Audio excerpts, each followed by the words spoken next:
After nearly 40 years of conflict, this Pacific island is about to become independent. To the people of Bougainville, it is our time. To those that fought and died on the soil of Bougainville, I want to thank you all. What is this country that is preparing to become the world's 196th state? Here's the story of Bougainville Island. Bougainville is located in the southwestern Pacific Ocean, about 1.5 kilometers from Australia and 2,000 kilometers from New Caledonia. It's a territory with approximately 300,000 inhabitants, currently attached to Papua New Guinea. And by September 2027, Bougainville will secede from this country and gain independence, making it the youngest state on the planet. The creation of a state is a rare event enough to be thought about. The last time this happened was in 2011, when South Sudan separated from Sudan. And to understand why this territory wants to break away from Papua New Guinea, well, we first need to look back in history.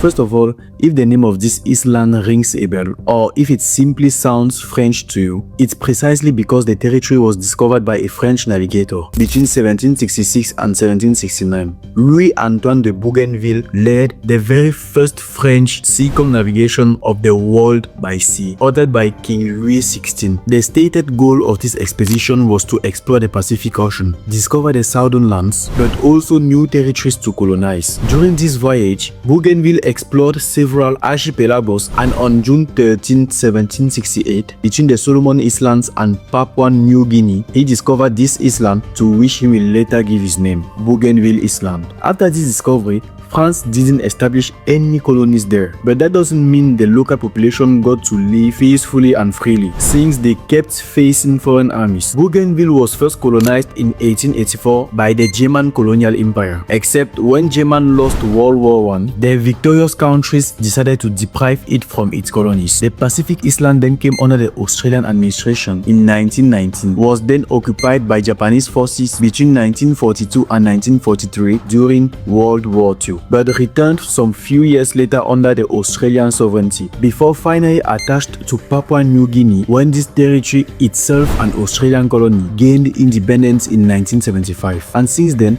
Bougainville's history hasn't been any more peaceful, as its fight for independence played out in a real bloodbath because of a mile. In fact, in Bougainville, the population is poor, very poor even, since most of inhabitants live below the poverty line of €2 per day. And yet, its soil is filled with immense wealth and houses that was at the time of its operation the world's largest copper mine, the Panguna mine, active from 1972 to 1989. And this mine, where there is also a lot of gold, is literally the crux of the war. In the 1970s, Papua New Guinea held a 20% stake in this mine operated by Rio Tinto, an Australian mining company. And for context, it's notably the profit generated by exports of extracted natural resources that allowed Papua New Guinea to gain independence in 1975. The Panguna mine could generate more than $1 billion in national tax revenue per year and represent about a quarter of GDP, hence the importance of keeping Bougainville in its territory. But everything changed in 1988 when the population rebelled against the company operating the deposit. You should know that less than 1% of profits were reinvested in Bougainville, and the environmental damages caused by mining activity sparked fierce protests. Demands concerning this mine provoked the first clash between the government army and the secessionist rebels of the BRA, a Bougainville Revolutionary Army. Anger then spread like wildfire across the rest of the island, which felt that Papua was stealing its resources. The first independence demand made themselves increasingly heard, and that's when the civil war broke out, and it wouldn't end for another 10 years. It's quite simply the most deadly conflict in Oceania since the World War II. Between 15,000 and 20,000 people lost their lives. 3 years after the war ended, a peace agreement was signed between Papua and the separatists in 2001, providing for the creation of the autonomous city of Bougainville, as well as holding, before 2020, a referendum on the island's independence. This vote was finally organized in 2019, and the turnout exceeded 87%. And the results, well, it was unequivocal. To the question, should Bougainville obtain independence, 98% of voters came out in favor of the island's sovereignty.